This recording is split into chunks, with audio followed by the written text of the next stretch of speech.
Hey guys, Huzzy here bringing you another video. Now this video is a video about champion pools, everything about them, so what a champion pool is, the benefits of having one, the negatives of not having one, the different sizes of champion pools, and then finally, at the end, we'll be making my champion pool for the upcoming season of Season 5. Now one thing to say, you could minimize this video if you like. It's more going to be an audio video. Yes, I'm on camera, and yes, we have a notepad here that we're going to be making my champion pool later. But it's more of like a podcast if you do just want to watch it. One thing I'd recommend doing is minimize the video, go into a custom gaming league and practice your last hitting. Always a good idea.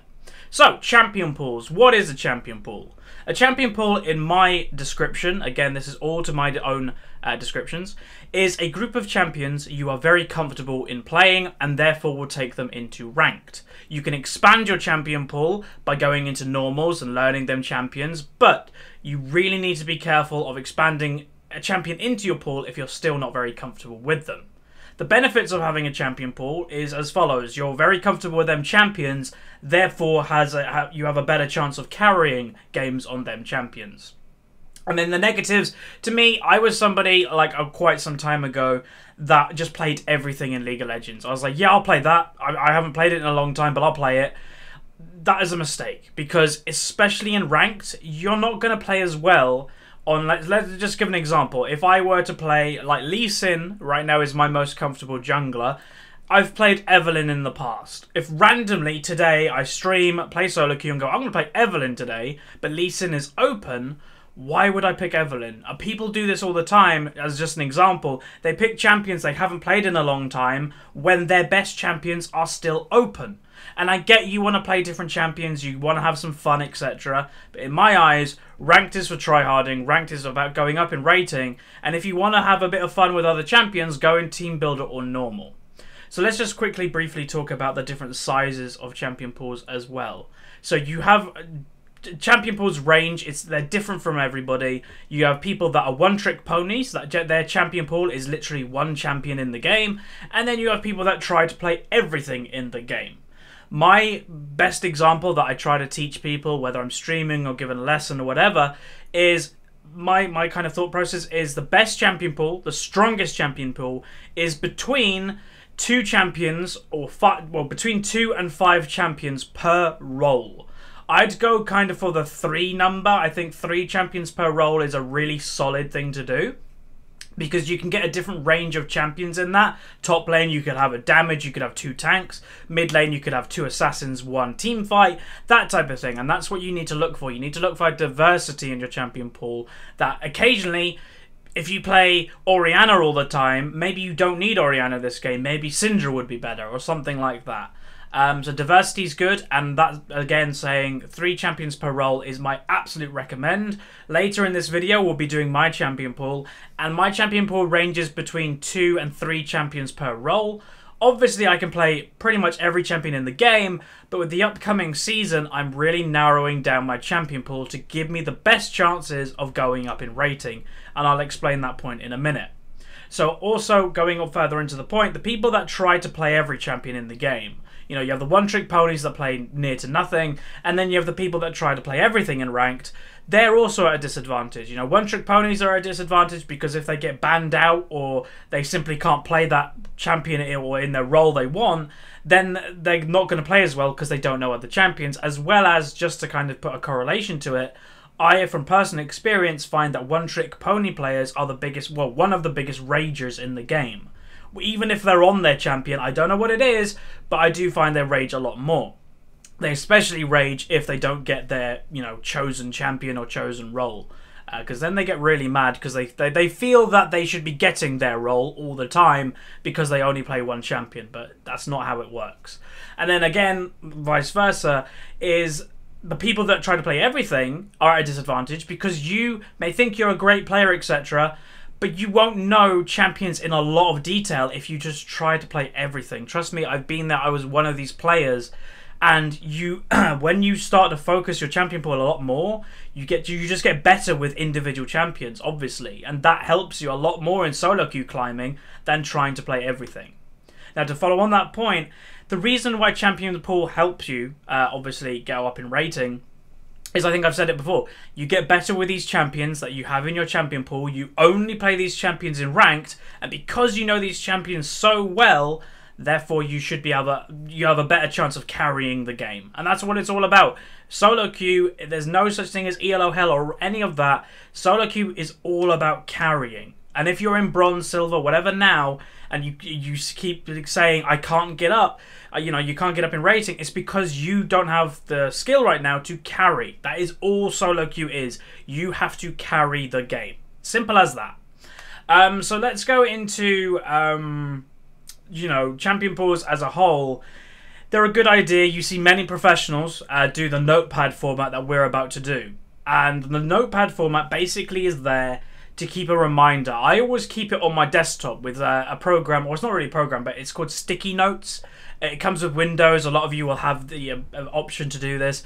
It stays on your desktop. It's like a notepad, and I just write my champion pool on there and then keep it there. And then it's a constant reminder to me what my champion pool is. Sometimes you may forget, and it keeps you on track of picking them champions in ranked. So let's get started, I guess. So just to kind of explain, I've got 2 to 3 champions per role. One of the roles is a bit different, and I also have different priorities. And I would recommend many of you having the same. So let me just write in here, champion pool, and then we got top, jungle, mid, AD carry, and support. So, with some people's champion pools, they just go, yeah, these are the champions I play in that role. Mine is a bit different. I have different priorities in my champion pool. Priority 1 and priority 2, and sometimes priority 3. Yes, sometimes I'll pick priority 3 over 1 if the situation is needed, but in the vast majority of the time, I'll always pick the priority 1 champion. They are what I think as my best chance of carrying on that role. So, let's go into top lane first. Top lane being one of my main roles. I've mained it for quite some time in the past. So, priority 1. And we're going to have 3 champions for top lane. And one thing to say, champion pools are subject to change. Because if a patch comes in and nerfs a champion in your pool, then you're going to have to rotate it out. And that's, again, another point why I don't think one-trick ponies are great. Because if you put so much time into one champion and it simply gets nerfed, you're not going to do very well because, play the strongest champions possible, and Riot do tend to nerf strong champions. So, priority 1 for me is Aurelia. Aurelia is one of my favourite champions in the game, always has been, probably always will be if her kit does stay the same, and I always do well with her. Now, one thing to say about my champion pool, and this is a very easy thing to say, the champions that are here are champions that I feel that I can carry on, and it's champions that I never feel that I don't know what I'm doing. That's one thing to say. If you're ever in a game and say you're top lane or you're jungle, whatever it is, and you're kind of thinking, I don't know what I'm supposed to be doing right now, that's you not playing the champion correctly. And all the champions in my champion pool, at any point in the game, I'm confident in saying I know what I'm supposed to be doing. So that's one thing to kind of add. So Aurelia's there because I like her. I think I'm good with her, and I can lane versus pretty much end everything on her and do fine. Laning is a very big thing in solo queue. Laning is much bigger than it is in LCS or ranked 5s, because laning is where the morale goes in solo queue. If you lose lane phase in solo queue, the game is pretty much over most of the time. So pick strong laning champions would be my advice. So, number 2 is Gnar. Now, Gnar is kind of on the fence with me right now. He's still fairly popular, but he is phasing out a little bit. The one thing to say, one interchangeable champion that I have in mind right now is Renekton. Renekton, I've not been a massive fan of Renekton for the past few months, and simply because he has been weak for the past few months. But with his upcoming changes, they may even be out today, of his new Fury regeneration and everything like that, he might be viable again. If you build an early brutalizer on him and then go pure tank, I think he will be a very good option to Gnar. As in OGN right now, if Gnar is banned, Renekton is picked. So that's one thing to say. If I do find that Renekton gets strength, I will probably replace Gnar with Renekton. And then finally, number 3 is Maokai. Maokai. That's how you spell it, I think. So Maokai is there as my pure tank option. So we've got Aurelia as my carry option. You've got Gnar as kind of, again, kind of like a carry tank. And then you've got my Maokai as a pure tank. So yeah, as you can see, there's different situations there. And that is the priority I'll go with. So if Aurelia is open, I'll always take Aurelia. Unless we desperately need like a Maokai tank. So that is top lane. Again, I think I do well with all of them champions. I think it's a solid top lane picks. Only 3 champions, that's all I need. They cover pretty much everything. The only thing I would probably say, you could potentially add a 4th. That could be Lissandra or Rumble or something, as, you know, in my case, to add an AP option. That is tempting to do. Maybe Lissandra could be in there as well, I'm not sure. So let's move into the jungle. This being... I'll announce now, this is going to be my main role at the start of Season 5. Whether I main it or not throughout the season, I'm not sure. Because if I join a Ranked 5s team or whatever, I'm not sure what role I'm going to play. But I think right now I play jungle the best out of every role. Therefore, I'm going to prioritize jungle as my main role. So, let's go into number 1. Number 1 priority pick. A lot of you will not be surprised if you watch the stream. And that is Lee Sin. I love Lee Sin. I stopped playing him for a while, but I've got back into the swing of things. And again, I'm having a lot of fun with him. And with my case anyway, I play better on champions I have fun with. So, that's why Lee is there. Second is, and here's the thing, it's going to be Jarvan the 4th because he is very strong right now and he's kind of an alternate to Lee Sin. Both are strong in their own way. And again, I kind of know what I'm doing on Jarvan. I like building him damage but then also going tank, much like Lee Sin. But then finally, I'm not going to do a 3rd priority. I'm going to do a Slash because they're kind of on equal ground right now. And it kind of depends how strong the double smite is. Because if it's out today, I'll be able to test it quite a bit. And that is Kha'Zix. So Kha'Zix being, again, one of my favourite junglers. He kind of dropped off in this new jungle. But the double smite might help him a lot. So he might be back. And if he is back, I'll be playing a lot of Kha'Zix. So there you go. That is jungle. Again, I think I can carry on all of them champions to a decent amount. So let's move on to the mid lane. So mid lane, I'm a fairly competent mid laner, I would think. I like playing mid. And I have an okay champion pool in mid. Again, we're going to go with 3 champions. And priority 1 is going to be Orianna. So in mid lane, you have to remember, mid lane is your centerpiece to the map. If mid lane crumbles, you're going to have a very hard time winning any match. So, Orianna is a very solid pick. She doesn't lose lane to many things. She does have a hard time versus Syndra.